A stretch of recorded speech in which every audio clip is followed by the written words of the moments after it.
네, 그래서 첫 번째 소식은 조재현 기자가 정유정 사건 네. 지금 진짜 한국이 네. 너무 다이내믹한 게 벌써 한 달이 됐더라고요. 그러니까요. 이게 웬일이야.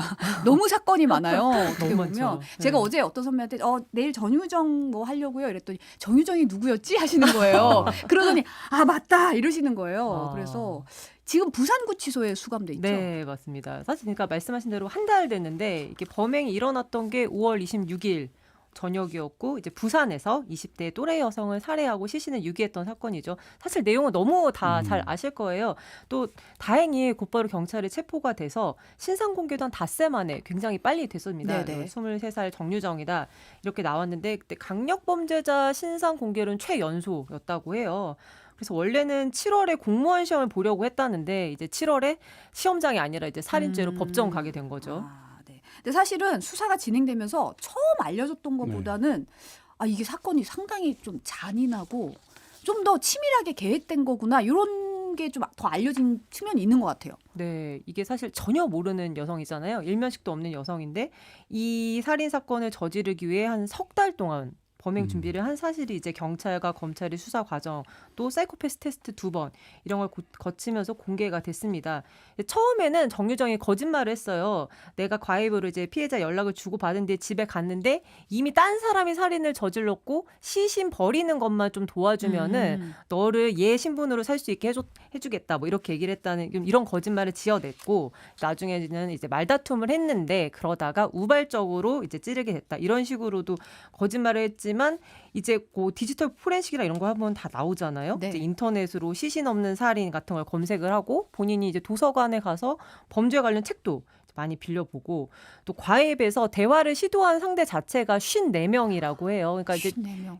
살인을 일단 저지르겠다라고 생각을 하고 이제 범행 대상으로 누가 적당한가를 이제 앱에서 물색을 하는데 여기가 거의 다 이제 보통 대학생들이 많은 과외 어플이죠. 여기서 혼자 사시냐, 뭐 선생님 집에서 수업을 받을 수 있냐 이거를 확인해서 이 조건에 맞는 피해자를 찾아간 거죠. 그래서 미리 뭐 마트에서 뭐 표백제, 뭐 비닐봉지 이런 것도 미리 시신 유기하려 다 준비를 했고 그러니까 사실 본인이 아주 철저하게 차근차근 하나씩 준비를 했던 게 나타나면서 좀 더 사람들한테 충격을 준 거 아닌가 싶습니다.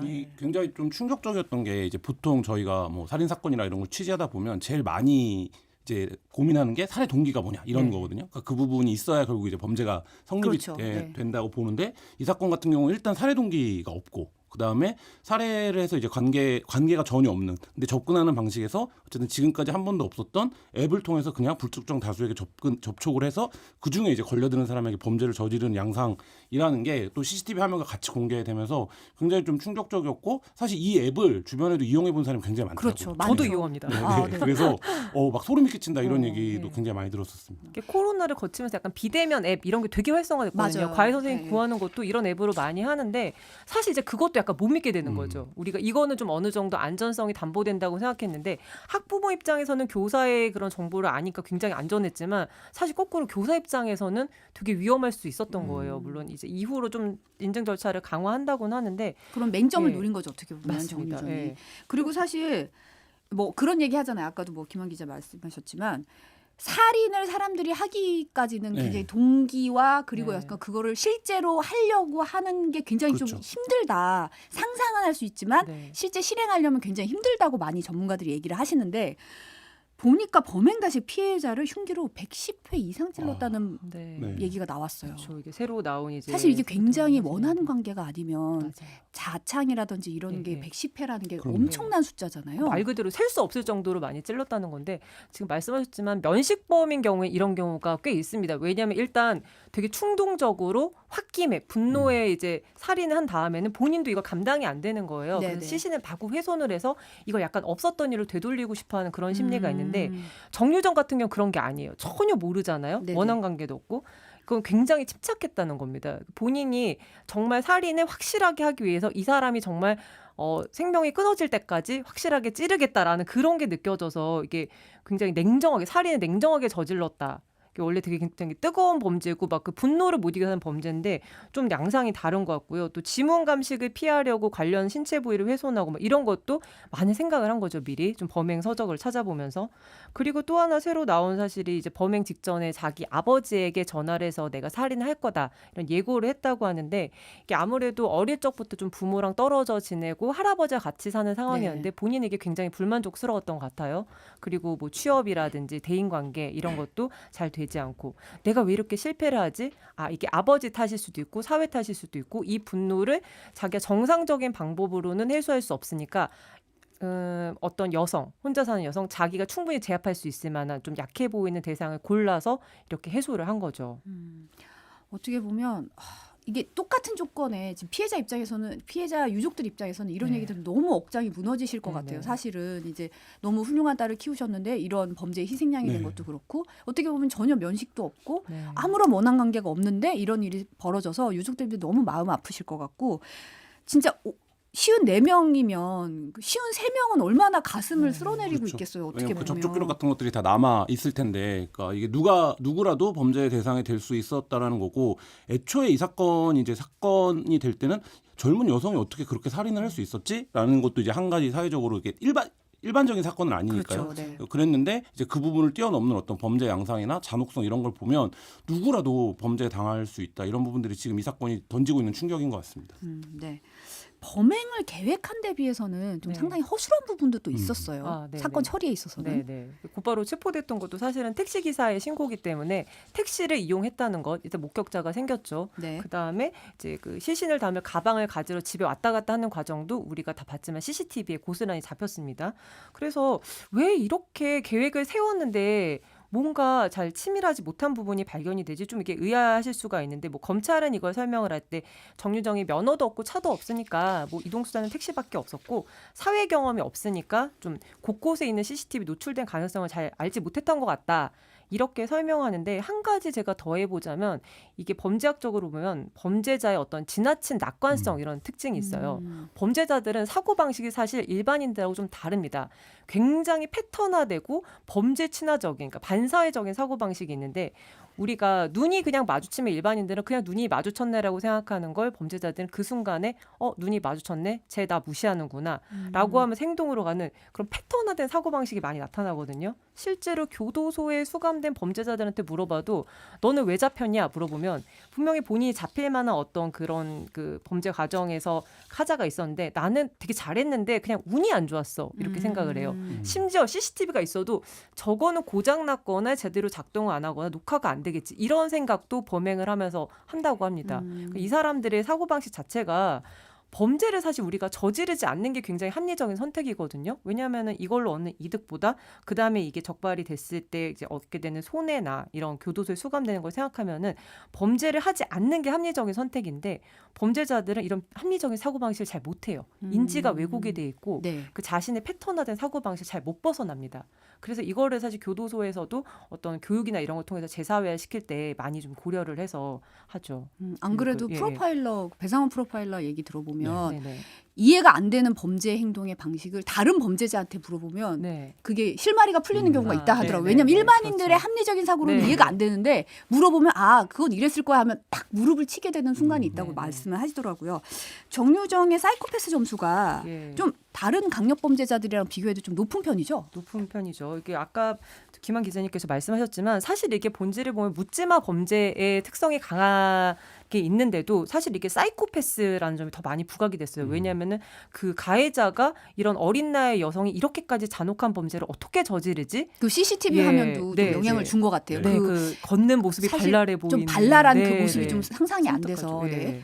그래서 실제로 사이코패스 테스트를 해봤더니 이제 경찰 단계에서는 28점대가 나왔고 검찰 단계에서는 26.3점이 나왔습니다. 네. 이게 PCLR이라는 그 진단 검사가 있는데 40점 만점에 우리나라는 이제 25점 이상이면 사이코패스다라고 판단을 해요. 이게 국내에서 만든 건가요? 이게 원래는 캐나다의 로버트 헤어라는 박사가 만들었고 해외에서는 40점 만점에 30점을 더 많이 씁니다. 아. 그런데 우리 잘 알고 계신 경기대 이수정 교수님과 그 동국대에 지금 계신 조은경 교수님의 두 분이 한국형 사이코패스 테스트를 조금 변형을 해서 만들었어요. 네. 이 기준으로는 40점 만점에 25점 이상이면 사이코패스다라고 이제 결론을 내는 걸로 네. 한국형 그 PCR-R이 하나가 있고요. 이걸로 좀 거의 활용을 해서 하고 있죠. 네. 그래서 그 과거 좀 우리가 생각하는 연쇄살인범들 생각해보면 강호순이 27점 받았다고 하기 때문에 처음에 28점 나왔다고 하니까 정유정이 강호순보다 높다. 막 이래서 좀 떠들썩했었거든요. 네. 이게 이은혜가 31점이고 부산 돌려차기 사건이 범인이 27점, 또 뭐 유영철이 38점이고 예전에 유명했던 보험살인의 이제 엄여인이라고 가족을 살해하고 실명시키고 실명하고, 불질러서 네. 보험금 받았던 그 엄여인이 사실상 만점에 가깝다고 이렇게 판단이 되는데 근데 이 점수가 사실은 이 순위대로 쫙 놓고 야, 이 순위대로 흉악해라고 할 수는 없어요. 왜냐하면은 많이 하시지만 MBTI나 심리 테스트 같은 거는 본인이 다 체크를 해서 이게 딱 정량적인 데이터가 나와서 점수가 나오잖아요. 네. 근데 이 PCLR은 본인이 하는 게 아닙니다. 이제 본인은 질문에 대답을 해요. 그럼 분석관들이 각각의 이제 20개 항목이 있는데 여기 관련해서 뭐 과도한 거짓말을 하는지, 죄책감이 없는지 이런 부분을 굉장히 다양한 뭐 생활 기록부나 뭐 전과 기록이나 이런 거 플러스 본인의 이야기, 주변 사람의 진술 이거를 다 합쳐서 주관적으로 점수를 매기기 때문에 사실 이게 약간의 점수 차이는 큰 의미가 없어요. 사실 그러니까 25점 이상이냐 아니냐 이거를 주요하게 봐야 하고 또 이제 정유정 같은 경우는 사실 전과 그러니까 나이가 워낙 어리기 때문에 전과가 있거나 뭐 여러 번의 혼인을 했다 이런 것도 항목에 들어가는데 이런 부분에서는 점수가 높을 수가 없거든요. 그러니까 사실 지금 단계에서는 점수가 이 정도가 나올 수밖에 없고 만약에 또 더 지나고 만약 해봤다면은 또 달라졌을 수 있겠죠. 또 누가 하느냐에 따라서도 약간 근데 이런 건 다를 수 있는 것 있고. 같아요. 그러니까 어떤 사건을 규정하는 데 있어서 예를 들면 아까도 말씀하셨듯이 이게 합리적으로는 도저히 사회적 윤리 측면에서는 받아들일 수 없는 일이기 때문에 이거를 빨리 규정하고 싶어 하거든요. 네네네네. 그러니까 그런 측면에서 이제 이 사이코패스라는 개념이 많이 쓰이는데 이게 사실 이제 법리적으로는 큰 의미가 있는 건 아니에요. 그러니까 네. 예를 들면 뭐 그거에 영향을 미치는 건 아닌데 우리 이 사건에서 초반에 좀 약간 이 존재가 도저히 규명이 안 되니까 왜 네, 네. 이런 행위를 하고 왜 이런 건지 이거 해서 사실 이제 조금 뭐라 그럴까요? 그러니까 미디어가 선정적인 측면에서 이런 사이코패스라든지 뭐 아니면 뭐 자폐라든지 이런 부분들을 좀 끌어온 측면들이 있는데 사실 이제 그것보다는 아까 말씀하신 것처럼 이 범죄가 가능한 어떤 프로세스 그다음에 이런 범죄가 앞으로 또 재발되지 않는 거에 좀 초점을 맞추는 관점도 필요한 것 같습니다. 여름이다님이 사이코패스는 유전이죠. 안정적인 가정에서 태어났으면 저렇게 안 됐을까요? 라고 질문을 주셨어요. 어렸을 때는 누구나 약간 네네네. 반사회적이다가 점점 철드는 거 아닌가라고 네. 말씀하셨는데 사실은 이제 사춘기 때 사실은 막 호르몬이 막 질풍노도하면 삐뚤어질 테다 막 이렇게 되잖아요. 네. 그러다 이제 점점 정신 차리고 이제 돌아오고 심지어 이제 고등학생들한테 물어보면 중이 때 미쳤었죠. 뭐 이런 얘기 하더라고요. 근데 이제 그런 수준은 아니잖아요, 사실. 네. 그 되게 좋은 질문이신 게 그 부분에 대해서 학자들도 사실 되게 논란이 많았거든요. 근데 지금 어느 정도 다수설로 자리를 잡은 건 일단 유전적인 요인은 분명히 있습니다. 선천적으로 타고난 기질이 있어요. 이렇게 해서 확률적으로 보면 전체 인구의 1% 정도는 이런 성향을 타고난다고 해요. 그리고 요즘은 워낙 우리가 사이코패스 이런 얘기를 직장 상사들한테도 많이 쓰잖아요. 저 사람 사이코패스 같아. 사페. 공감을 못하는 네. 소패, 막 사패. 마구 나를 막 혹사시켜서 일하고 자기는 승승장구하는데 나한테는 하나 나를 미안함이 갈아 없는. 넣어서 네, 본인은 나의 잘 나가고. 뼈를 갈아 넣어서. 네. 그래서 사실 이 사이코패스 성향이란 거는 자연적으로 한 1% 정도 갖고 태어날 수 있는데 말씀하신 것처럼 후천적인 요인, 사회적 요인이 결합을 하는 거죠. 뭔가 불우한 환경 그리고 자기가 또 지금 얘기한 어떤 직장 상사 같은 경우는 사회적으로 자기가 이렇게 사람을 조종하거나 이용하는 거를 쓸 수 있게 어느 정도 이렇게 성공을 하잖아요. 그럼 그렇게 사회적인 친사회적인 방식으로 해소를 하는데 본인 욕구를 이런 정유정 같은 뭔가 사회적으로 자기 지위가 굉장히 낮고 이거를 다른 사람을 풀 수가 없고 이러면은 결국엔 극단적으로 범죄로 가는 거예요. 그러니까 우리가 사이코패스인가를 판단하는 게 왜 중요하냐면은 하나는 재범 가능성을 보는 건데 이런 사람들은 사실 교화가 안 된다고 보는 게 정설입니다. 왜냐하면 기본적으로 고통이나 죄책감, 뭐 남에 대해서 이해하고 공감하는 게 없기 때문에 그런 범죄가 나쁘다라고 아무리 알려줘도 그게 교화가 안 돼요. 그러니까 재범 가능성이 굉장히 높을 수밖에 없고 교육이 좀 예. 힘들다. 교육이 힘듭니다. 또 하나는 이제 후천적으로 이런 요인이 있다면 도대체 어떤 요인이 이 사람이 이렇게까지 극단으로 시답게 만들었는가. 우리가 선천적인 거 어쩔 수 없다 하더라도 사회적 요인 중에 그럼 어떤 걸 변화시켜서 이런 사이코패스들의 출현을 좀 막을 수 있을 것인가라는 이것도 것이 중요한 중요한 것 면이네요. 같아요. 네, 예. 네. 네, 그리고 이제 다음 소식 좀 볼까요? 이번에도 사실 바사삭인데 바사삭이 아니라 좀 이렇게 충격적인 사건이에요. 네, 네. 수원에서 발생한 영아 살해 친모가 구속됐죠. 네, 그렇습니다. 수원에서 출산한 영아를 살해한 뒤에 집 냉장고에 보관했던 30대 참모가 구속이 됐는데요. 네. 그러니까 이 영아들은 이제 출생 신고가 되지 않은 아이들입니다. 그러니까 병원에서 태어난 기록은 있는데 출생 신고가 되지 않은 아이들이죠. 네. 2018년 11월에 이제 넷째 딸을 출산을 했고 2019년 11월에는 다섯째 아들을 병원에서 출산을 했는데 이들을 이제 자기 아파트 냉장고에서 주검으로 주검으로 이제 보관해 온 혐의입니다. 네. 그러니까 지금 경찰은 이게 가능한 일이냐, 이것도 역시 사회적 통념상 집 냉장고에 그리고 연달아서 넷째와 다섯째를 이렇게 하는 게 가능한 것이냐. 근데 이제 애초 초기 조사 단계에서는 남편은 몰랐다라고 이제 진술을 했는데 지금 이제 보니까 넷째 딸을 출산하고 태어날 때 태원 서류에 남편의 서명이 이제 기재된 게 발견이 된 거예요. 그러니까 네. 이 부분을 두고 남편도 이 범죄에 가담했는가 이 부분을 좀 집중 조사하고 있는 중이고요. 이게 처음이 아닙니다. 그러니까 네. 기억하실지 모르겠는데 2014년과 16년에 두 차례에 걸쳐서 자신이 출산한 이제 영아를 냉동고에 이제 유기했던 사건이 부산에서 있었고 네. 이때도 굉장히 큰 사회적 충격이 있어서 이 부분에 대한 대책 마련이 필요하다 이런 지적이 있었는데 지금 이제 불과 몇 년이 지나지 않았는데 같은 상황이 좀 사건이 반복된 상황입니다. 네. 물을 좀 드시는 게 좋을 것 같아요. 네네. 물을 좀 드시고. 네. 일단 김 기자님은 팬이 많네요. 민주희님이 좋아요 하셨고, 여기 오면 김한을 볼 수 있다 하셨고, 막 임금님기의 캔디님이 김한 기자님 타이거즈 포에버 하셨습니다. 네. 저 기아 타이거즈 팬입니다. 네. 지금 팬들이 많이 소수의 팬이 있는데 어디선가 암약하고 계십니다. 네.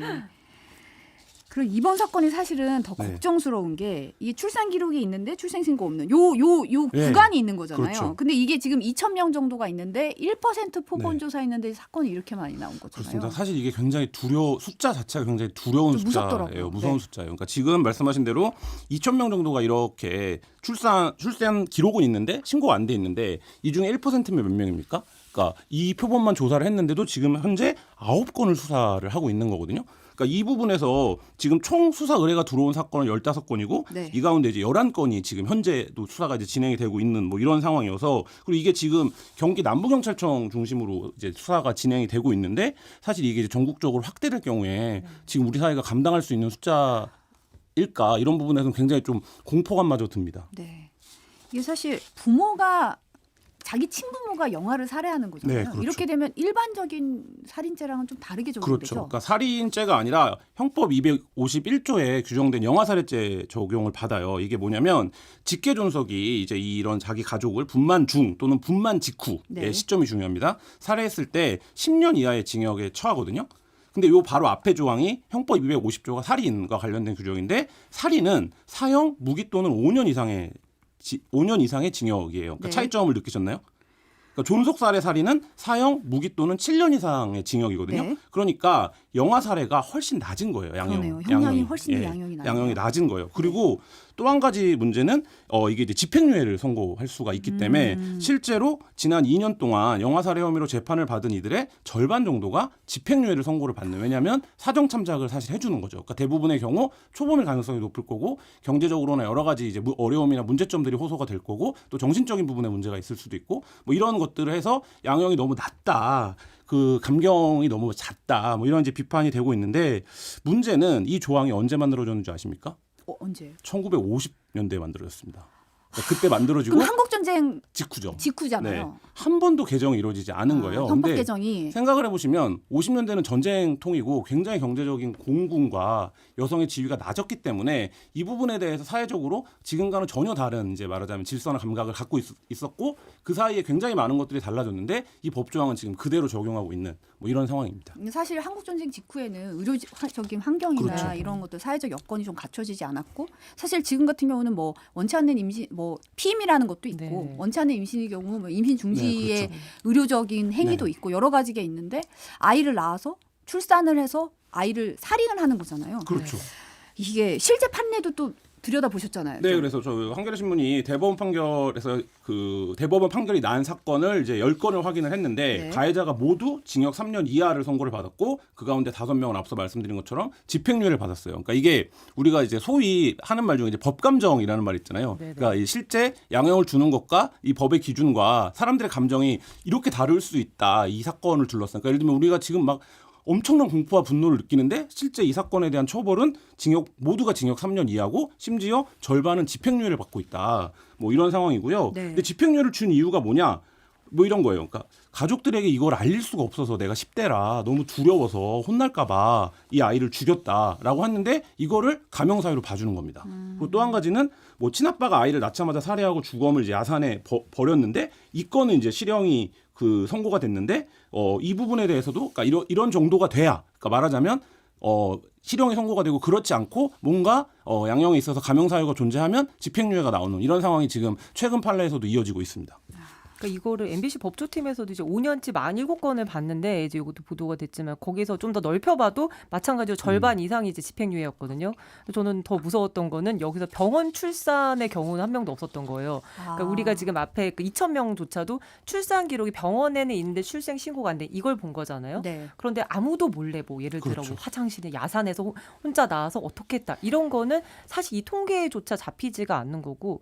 또 저는 이 영아 살해라는 조항이 아까 말씀하셨지만 너무 낡은 형법의 틀에 네. 갇혀 있는데 이게 존속 살해는 더 가중하잖아요. 일반 살인보다. 이게 굉장히 그 옛날에 그 가부장제의 산물인데 부모는 굉장히 공경해야 되고 자식은 약간 부모가 좀 그 생사 여하를 좀 결정할 수 있을 것 같은 그런 일가족 그 동반해서 같이 이제 이제 자식을 뭐 살해 후 자살한 경제적인 경우, 예. 경제적인 이런 상황이나 여건 때문에 네. 그런 것들도 이제 그러니까 발생을 하는 네, 게 지금 예. 말씀하신 게 맞아요. 그러니까 저희 형법상의 조항들에서 가명을 해주는 경우들이 보면 부모가 자식을 어떻게 했을 경우에는 저희가 민법상에서 애들을 그러니까 말하자면 형법상에서 애들을 때리는 거를 금지한 지도 사실 얼마 안 됐거든요. 네. 그러니까 과거에는 그렇지 않았단 말이죠. 당연히 훈육 과정에서 네네. 부모가 애들을 때릴 수 있다고 생각했는데 이제 그런 지금 말씀하신 우리 법안에 있는 어떤 가부장적인 어떤 관념들 이런 것들이 70년간 이어져 오면서 사실 이런 엄청난 이제 사회적 공백이 발생하게 됐고 말씀하신 대로 저는 최근에 요 비싼 사건에서 충격적이었던 게 중고거래 앱에 이제 뭐 애 그쵸. 올라왔던 네, 사건들이 네, 있었어요. 그러면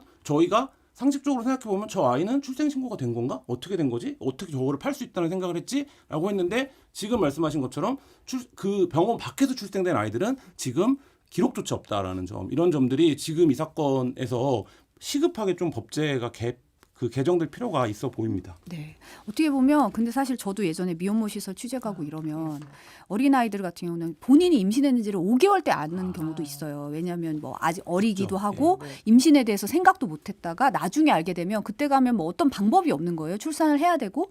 근데 그 친구 같은 경우는 그래도 그 시설에 들어와서 아이를 낳겠다고 생각을 한 거고 사실 그런 손길도 못 미치는 경우도 있잖아요. 분명히. 분명히 지금 그렇게 보호받지 못하는 임신이나 출산이 그렇죠. 있기 때문에 그걸 또 보호해야 되는 법적인 지금 노력도 있잖아요. 그러니까 지금 현재 이제 우리나라는 출생 보호 통보제만 있어요. 그러니까 출생을 병원이 하면 그 사실을 이제 통보하는 거죠. 기관에 지자체나 이제 기관에. 근데 이제 이게 아니라 보호출산제의 도입이 필요하다. 이게 뭐냐면 이거는 이제 그 방향을 바꾸는 겁니다. 네. 그러니까 산모가 본인을 익명으로 하고 아이를 출산을 하면 이거를 기관이나 이제 지자체나 뭐 이제 위탁받는 기관에서 키워주는 제도를 도입해야 된다. 뭐 이런 건데 이게 말하자면 또 굉장히 긴 철학과 역사가 다투지는 문제인데 어떤 문제냐면 반대하는 쪽들의 입장은 이겁니다. 그러면 아이를 낳고 이 아이에 대한 책임을 너무 빨리 유기할 수 있다. 그러니까 그런 사회적 풍토를 조장할 수 있다. 이런 우려를 해요. 근데 실제로 이렇게 강력 사건으로 이어지는 경우들 그리고 우리가 전혀 사회적인 어떤 지원이나 이런 거 통계도 안 나오는 이런 출산이 있기 때문에 사실 이제 이 부분에 대한 논의를 국회가 지금 이런 사건이 나와서 너무 깜짝 놀라서 지금 시작을 하고 있는 상황입니다. 네, 데이지님이 출산율 높이는 것보다 더 급한 법 개정이 급선무네요 네. 하셨습니다. 네, 오늘 여기까지 듣겠습니다. 두 분 감사합니다. 네, 감사합니다. 감사합니다.